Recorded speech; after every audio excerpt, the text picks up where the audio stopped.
Hello everyone and welcome to this new video tutorial.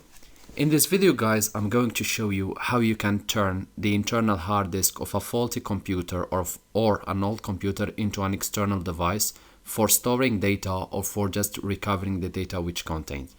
If you are looking for how to do it, then this video is for you. So we will need an appropriate screwdriver, and some screwdrivers, they have this little plastic coming with their box, which is useful for removing some parts of the computer. In my case, I have multiple choices. If it's the case for you also, I will invite you to go through and to find the appropriate size to not damage the screw of your computer. So make sure to select the appropriate size.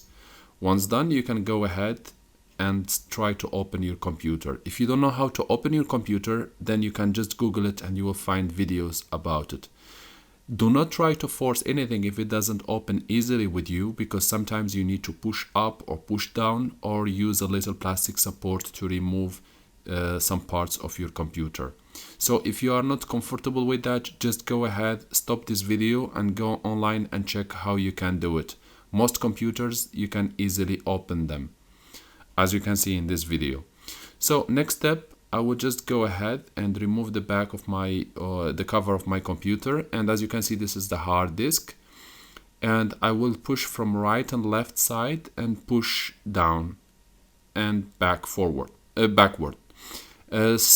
Each computer has a different way of removing the hard disk, but most of them, they have the same way. You have to push from right and left side and push down.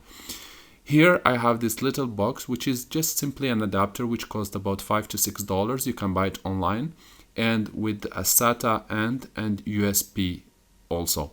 So the SATA, it's also called SATA adapter. So the SATA, I will just plug it to my hard disk to fit. It goes usually easily, but just try to look before trying to do it to not break it, because there is a certain way to do it.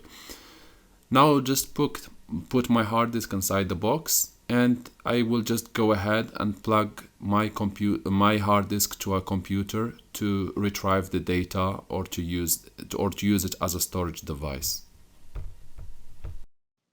So now guys, I will just go ahead and try to plug my hard disk to my computer, and it should now appear. As you can see here, I have it. And when I go to the PC shortcut, I have here my hard disk with 1 terabyte, and I can either use it as an external storage device, or I can just keep using the data from it. I hope this video tutorial is helpful to you guys. If you are still in need of help or assistance, you can always write us a comment or just send us an email, and we'll do our best to help you. Thank you for watching, and talk to you soon in a new video tutorial.